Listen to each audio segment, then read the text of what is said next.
নেত্রকোনার মাদ্রাসা কাণ্ডে নতুন মোড়, পালালেন ছাত্রীর নানা। হয়ে গেল মাদ্রাসা পড়ুয়া 11 বছর করেছে তার আপন দাদা। তাহলে হুজুরের নামটা কিভাবে আসলো? হুজুরের নামটা আসার পেছনে যে একটা গভীর চক্রান্ত ছিল, আজকে তা আপনাদেরকে বলবো। যে সেখানে তার আপন বড় ভাই আগে যখন পেটটা বড় হওয়া তার আগে সে টিউমার বলে, যখন আমি স্বীকারোক্তি দিই নাই তখন আমার ফেরি পর্যন্ত পড়ায়, আমার পায়ের ভিতরে দাগ পর্যন্ত আছে এখনো। একজন মানুষ কারাগারের অন্ধকার সেলে বসে আছেন। 3 দিন ধরে তার উপর চলছে জিজ্ঞাসাবাদের চাপ। শত কঠিন পরিস্থিতিতেও তিনি একটা কথাই বারবার বলছেন, আমি এই কাজ করিনি। জিজ্ঞাসাবাদের কাজ চলছে এবং মেয়েটিকে যে এই যে জোর জবরদস্তি করে তার সাথে যে শারীরিক সম্পর্ক করা হয়েছে, যে দোষটি হুজুরের বিরুদ্ধে উঠেছে, হুজুর তো একেবারেই বলছে কসম টসম কেটে যে এরকম কোনো কাজ আমি করি নাই, আমার ধারে এরকম কোনো কাজ হয় নাই। এটা পুরো কওমি মাদ্রাসার উপরে কেউ একজন দোষারোপ করার চেষ্টা করছে। এগুলো সম্পূর্ণই ষড়যন্ত্র।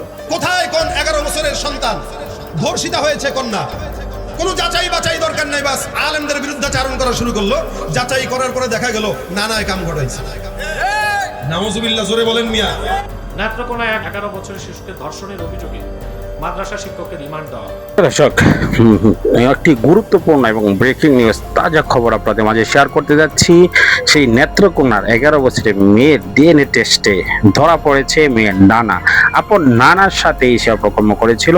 হুজুর ইতিমধ্যে মুক্তি পেয়েছে। সেই মেয়ে কি বলছে, তার নানার বক্তব্য কি, বিস্তারিত আজকে শেয়ার করতে যাচ্ছি। তাই একটি লাইক করে ভিডিওটি শেষ পর্যন্ত না টেনে দেখতে থাকুন। 3 দিন ধরে তার উপর চলছে জিজ্ঞাসাবাদের চাপ। শত কঠিন পরিস্থিতিতেও তিনি একটা কথাই বারবার বলছেন, আমি এই কাজ করিনি। কিন্তু তাকে অভিযুক্ত করা মেয়েটি আদালতের সামনে দাঁড়িয়ে ঠিক উল্টো কথা বলছে। দুজনের মধ্যে কেউ একজন মিথ্যা বলছে। প্রশ্ন হচ্ছে, কে সে মিথ্যাবাদী? আর আসল সত্যটা বের হতে এখনও কেন এত দেরি হচ্ছে? নেত্রকোনার মদন উপজেলা, ছোট্ট একটি জনপদ। এখানকার মানুষগুলো সাধারণ জীবনযাপন ও সরল। এরকম একটি এলাকায় গড়ে উঠেছিল একটি মহিলা কওমি মাদ্রাসা। নাম হজরত ফাতেমাতুজ জোহরা মহিলা কওমি মাদ্রাসা। যিনি এই প্রতিষ্ঠানটি গড়ে তুলেছিলেন তার নাম আমানুল্লাহ সাগর, একজন মাদ্রাসা শিক্ষক, প্রতিষ্ঠাতা, পরিচালক। এলাকায় তাকে অনেকেই চিনতেন, জানতেন। কেউ বলতেন ভালো মানুষ, কেউ বলতেন ধার্মিক ব্যক্তি। কিন্তু হঠাৎ করে সবকিছু ওলটপালট হয়ে গেল। এমন একটি অভিযোগ উঠল তার বিরুদ্ধে, যা শুনে পুরো এলাকা থমকে গেল। অভিযোগটি এতটাই গুরুতর যে এটি এখন শুধু মদন উপজেলার গল্প নেই, পুরো দেশ এই ঘটনার দিকে তাকিয়ে আছে। ঘটনার শুরুটা ছিল নীরব। মাদ্রাসার একজন ছাত্রীর শারীরিক পরিবর্তন লক্ষ্য করেন তার পরিবারের সদস্যরা। প্রথমে হয়তো তেমন গুরুত্ব দেওয়া হয়নি, কিন্তু যখন চিকিৎসকের কাছে নিয়ে যাওয়া হলো তখন যা জানা গেল তা ছিল রীতিমতো ভয়াবহ। মেয়েটি অন্তঃসত্ত্বা, একটি মাদ্রাসা ছাত্রী যার বয়স কত সেটাও ভাবলে শিউরে উঠতে হয়। সে গর্ভবতী। এই খবর ছড়িয়ে পড়তে সময় লাগেনি। পরিবার প্রথমে হতবাক হলো, তারপর ক্ষুব্ধ হলো এবং শেষ পর্যন্ত আইনের দ্বারস্থ হলো। গত 23 এপ্রিল ভুক্তভোগী ছাত্রীর মা থানায় গিয়ে মামলা দায়ের করলেন। মামলায় দুজনকে আসামি করা হলো, একজন মাদ্রাসা শিক্ষক আমানুল্লাহ সাগর, আরেকজন তার ভাই মামুন মিয়া। অভিযোগের ভাষ্য অনুযায়ী সাগর নিজের মাদ্রাসার ভেতরে এই জঘন্য কাজ করেছেন, আর তার ভাই এই ঘটনা ধামাচাপা দেওয়ার চেষ্টা করেছেন। কিন্তু এখানে গল্পটা একটু অন্যদিকে মোড় নিতে শুরু করে। মামলা হওয়ার পর শিক্ষক আমানুল্লাহ সাগর মাদ্রাসা বন্ধ করে দিলেন। তারপর হঠাৎ করেই তিনি উধাও হয়ে গেলেন, এলাকা ছেড়ে চলে গেলেন অজ্ঞাত স্থানে। এখন একজন মানুষ যখন গুরুতর অভিযোগের মুখে পালিয়ে যায় তখন স্বাভাবিকভাবে মানুষ ভাবে নিশ্চয়ই অপরাধ করেছে তাই পালাচ্ছে। কিন্তু আরেকটি দিকও আছে। মদনের মতো ছোট এলাকায় এমন অভিযোগ মানে জনতার রোষ, সামাজিক হুমকি, এমনকি প্রাণনাশের আশঙ্কা। অনেক সময় অভিযোগ সত্য না হলেও জনরোষের ভয়ে মানুষ পালায়। তাহলে সাগরের পালানো কি অপরাধবোধ ছিল নাকি নিরাপত্তাহীনতা? এই প্রশ্নের উত্তর এখনও স্পষ্ট নয়। তবে পালিয়ে থাকা বেশি দিন সম্ভব হলো না।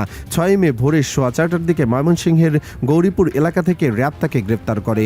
ভোরের অন্ধকারে যখন পুরো শহর ঘুমিয়েছিল তখন আইন শৃঙ্খলা বাহিনী তাকে ধরে আনলো। পরদিন 7 মে আদালতে হাজির করা হলো। তদন্ত কর্মকর্তার আবেদনে 3 দিন রিমান্ড মঞ্জুর করলেন আদালত।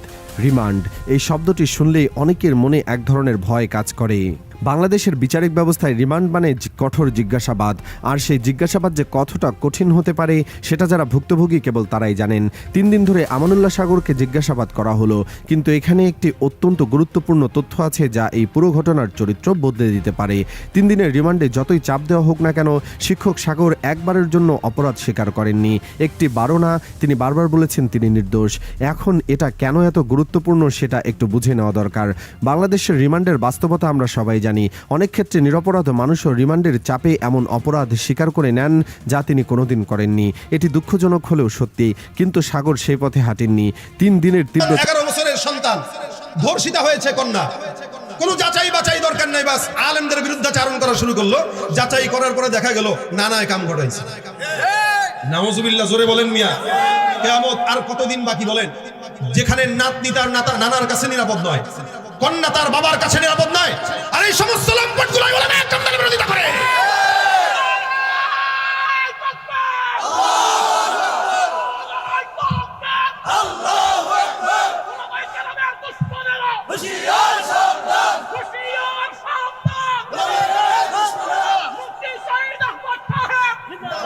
ভাইজান,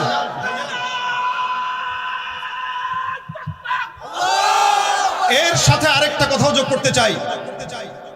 এই মাদ্রাসার ভিতরেও যদি কোনো আলেম নামের কোন শয়তান, নাম দিছে আলেম কিন্তু শয়তান বাসা বাঁধে আছে ভিতরে, এদের মাধ্যমেও যদি আপনারা কোনো এই টাইপের কাজ দেখেন, অবশ্যই কোনো গোটা আলেমদের উপরে দোষারোপ না করে ব্যক্তি তাকে বিচার করবে। ওই সমস্ত লম্পটদের বিচার আমরা চাই। মাদ্রাসাগুলোর কলঙ্ক লেপনের জন্য যারা এই সমস্ত কাজ করে বেড়ায়, এদের সঙ্গে ওলামা একরামদের কোনো সম্পর্ক থাকতে পারে না। মাদ্রাসার ভিতরে যারা এলোমেলো কাজ করে বেড়ায়, তাদের সঙ্গে দ্বীনের কোনো সম্পর্ক থাকতে পারে না। এই জন্য ওই সমস্ত যারা সন্তান যারা কোরআন দেখতে পারে না, তাদের যেরকম বিচার হওয়া দরকার, যারা আলেম নাম ধারণ করে অন্যায় করবে তাদের বিচার বাংলাদেশে হওয়া দরকার। কথা ঠিক কিনা বলেন? আল্লাহ পাক আমাদের বুঝার তৌফিক দান করুন, বলেন আমিন। তার মানে একজন দোষ করলে গোটা কওমি মাদ্রাসার দোষ। মাদ্রাসা বন্ধ করো। আমরা স্কুল কলেজেও দেখি সিগারেট টানতেছে, আজকে অনেকগুলো ভিডিও ভাইরাল হয়েছে ওই ইস্যুকে কেন্দ্র করে। আমরা তো তাদের ব্যাপারে এত কথা বলি না, কারণ একজনকে কেন্দ্র করে গোটা প্রতিষ্ঠানের উপরে দায় চাপানো যায় না। ঠিক না? সব জায়গায় একই হাল। যেমন একজনকে কেন্দ্র করে গোটা স্কুল ব্যবস্থাপনাকে বন্ধ করা যায় না, একজনকে কেন্দ্র করে গোটা কওমি শিক্ষা ব্যবস্থাকেও খারাপ বলা যায় না। ব্যক্তি ইনসান খারাপ হতে পারে, কিন্তু প্রতিষ্ঠান খারাপ নয়, কোরআন খারাপ নয়। আল্লাহর কোরআনকে যে খারাপ বলে, ওর বাপ দাদা 14 গোষ্ঠী আবু জাহেলের চাল। অথচ আবু জাহেল, আবু সুফিয়ান, আখনাস এক কাফের ছিল। 3 জনের একটা গ্রুপ ছিল। এরা কাফের হওয়া সত্ত্বেও রাসূল সাল্লাল্লাহু আলাইহি সাল্লামের তেলাওয়াত শোনার জন্য গভীর রাত পর্যন্ত অপেক্ষা করত। চুপি চুপি যেত, চোরের মতো যেত, চোরের মতো যে শুনতো। আর দিনের বেলায় ঘোষণা দিত, ওয়াকালাল্লাযীনা কাফারু লা তাসমাউ লিহাযাল কুরআন ওয়ালগাউ ফী লাআল্লাকুম তাগলিবুন। যখন তেলাওয়াত দিনের বেলা শুনতে বলতো, এই তোমরা যখন মুসলমানদের তেলাওয়াত শুনবা তখন হট্টগোল করো, শুনো না। কোন জায়গায় তেলাওয়াতের আওয়াজ হলে তোমরা পাশে বাজার বসায় দিবা। এখন মাহফিলগুলোর পাশেও বাজার বসায়। এটা আপনাদের কাছে একটু খারাপ লাগতে পারে। এটা আবু জাহেলরা বলতো, কোন জায়গায় কোরআনের আওয়াজ পাবা পাশে মেলা বসায় দাও, হট্টগোল করে দাও, দোকানপাট বসায় দাও। এখন তো অধিকাংশ মাহফিলের পাশেই মেলা বসে, তাদের বাজার আবু জাহেলের ভিতরে পার্থক্য কোথায়? আপনাদের কাছে খারাপ লাগতেছে বলে এখন কথাটা ঠিক বললেন না, কারণ এখানে আপনারাই জড়িত। আমি আমার মাহফিলের শর্ত যেখানে দেই ওখানে এই শর্ত আছে, বয়ান রাখতে গেলে মাহফিলের আশেপাশে কোনো মেলা চলবে না। এটা খাজা বাবার ভণ্ডামির আখড়ার মতো এখানে লাইট দিয়ে লাইটিং করে এটারে মাজার বানানো যাবে না। ভাইরা আমার বুঝেন, ওরা বলতো ওয়াকালাল্লাযীনা কাফারু লা তাসমাউ লিহাযাল কুরআন ওয়ালগাউ ফী, হট্টগোল করে এর ভিতরে, যাতে কোরআনের প্রতি আজমত না থাকে। ভাই প্রিয় দর্শক, সম্পূর্ণ ভিডিওটি দেখলেন, বুঝতে পেরেছেন।